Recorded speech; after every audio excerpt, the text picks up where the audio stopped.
Hello and welcome to the Rested podcast, where we explore travel time rather than destinations and the joys and surprises of shared transport. For many, travelling on buses, boats and trains is now a lifestyle choice. My name's Mark Selby. I love the theatre of travel, discovering the stories of journeys and learning how people use their travel time. Different perspectives. David Hockney has an immersive show called Bigger and Closer. Narrated by him, it really is outstanding. Hockney explains how he looks at the world and creates art. Now, some of his work might appear quirky, but it reflects how we actually perceive all that's around us. Unlike a camera capturing a scene from one perspective in just one moment, we're constantly looking at our surroundings, people and objects from different perspectives. Do see the show if you can. I was reminded of Hockney when Matt from the Greek island Naxos introduced me to a new word, sonder, S-O-N-D-E-R, a word first coined by the American writer John Koenig.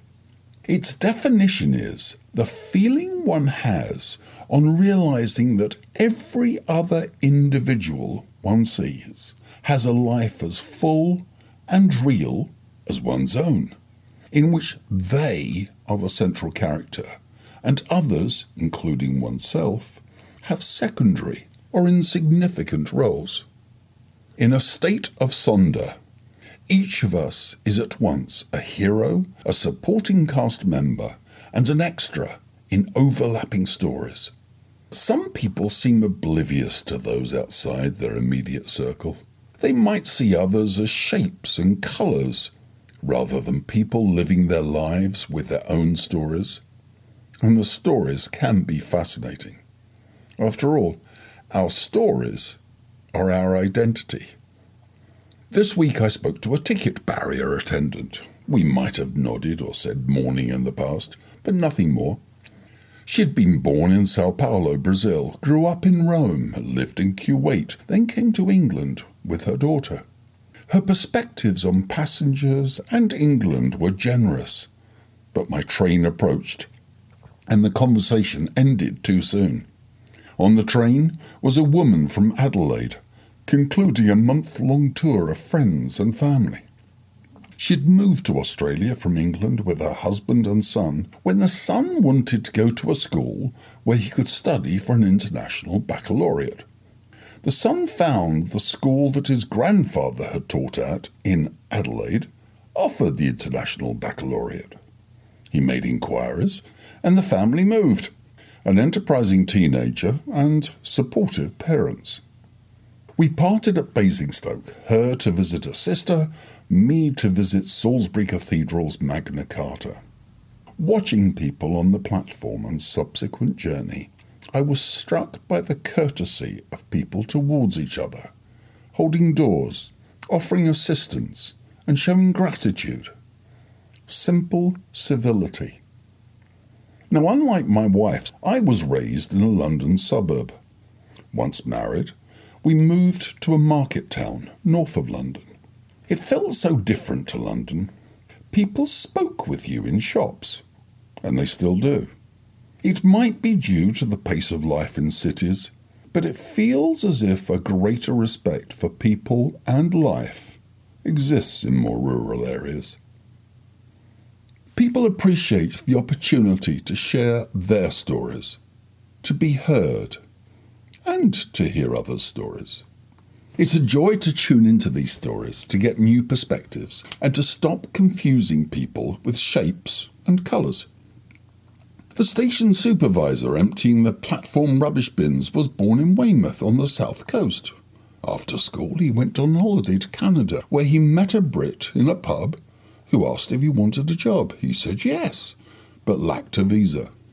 No problem, the man in the pub arranged a visa, and he spent 23 years as a construction worker in Calgary, Canada, before returning to Britain. He's worked on the railway for the last 10 years. I asked if he went on holidays by train. He said he tends to fly to visit his daughter, who lives and works in the Bahamas. Incidentally, I don't think I mentioned that Matt in Naxos was originally from Calgary. People around us have intriguing stories, new perspectives that can surprise, inspire, and leave us chuckling. The true story of the very amorous couple on the kitchen table, seemingly oblivious to the train that had stopped for a signal at the end of the garden and the goggle-eyed passengers on the train. Others are questionable. A biography of the actor Sir Anthony Hopkins tells how he was cast to play a part in the film The Girl from Petrovka. He searched bookshops in London for a copy of the novel on which it was based, by George Pfeiffer. The search was in vain, and a dejected Hopkins headed home. Amazingly, he found a copy of the book lying on a bench at Leicester Square Underground Station. Recounting the story to Pfeiffer when they met on location, much later, it transpired that Hopkins had actually found the author's own lost advance copy full of Reading amendments and notes in the margins he'd made in preparation for a US edition. Now, it's said a coincidence is in the eye of the beholder. To demonstrate how common unlikely events can be, consider the birthday problem. The question is, how many people need to be in a room before there's a 50-50 chance that two of them will share the same birthday? The answer is 23. And yes, I learnt that on a train. Apart from this rich tapestry of stories and personalities, entertaining and informing us, there are constantly changing landscapes and cityscapes for us to witness. A journey might be repeated daily, but is never the same. The colours, shape and movement of trees, clouds and water are always changing. In the train we can see the change if we look.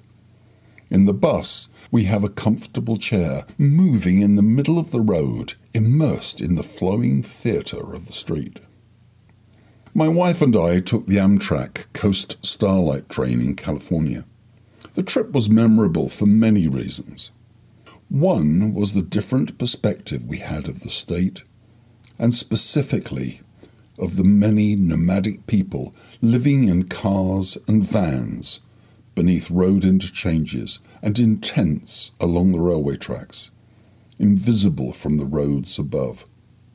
Some were working in the fields, tending and harvesting crops. Echoes of the migration of people from the Dust Bowl 90 years earlier were loud. The train stopped in Salinas, the birthplace of John Steinbeck, who wrote so vividly about the struggles of those migrants.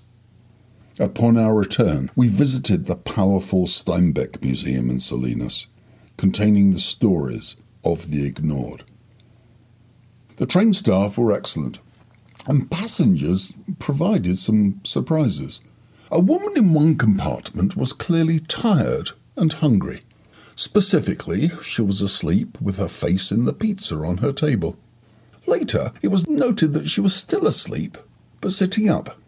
Unfortunately, the pizza was now on her face. I hope she got the sleep she needed. As ever, thank you for your feedback and stories. Don from Canada reminded me of Lee Child's literary creation, Jack Reacher. He doesn't own a car, taking buses or hitchhiking instead. He regularly goes to bus stations and just buys a ticket for the next bus out. He travels the United States according to whim, once deciding to follow a diagonal line from the northeast to San Diego. Mel and her husband in Ulsford have been exploring what buses they can take. That's the good news. The bad news is that they've discovered their village has only 3 buses a day to Petersfield, 40 minutes away, and no buses on a Sunday. The decline in services is an ongoing problem. Let's use them before we lose them completely in rural areas. And my thanks to Teresa in Teddington for highlighting the good BBC Radio 4 programme, The Tourist Trap on Responsible Tourism, and the growth of overnight trains in Europe. Demand for new overnight services is immense as people choose eco-friendly travel. And it's estimated that taking a train is 40 times more eco-friendly than taking a plane, including road travel to and from an airport. So many new perspectives and many more await us. Until next time, enjoy your travels. Thank you for listening to the Rested podcast. Please subscribe on your preferred podcast service and share with a friend. I look forward to hearing from you and sharing your travel stories. Please email restedpodcast@gmail.com.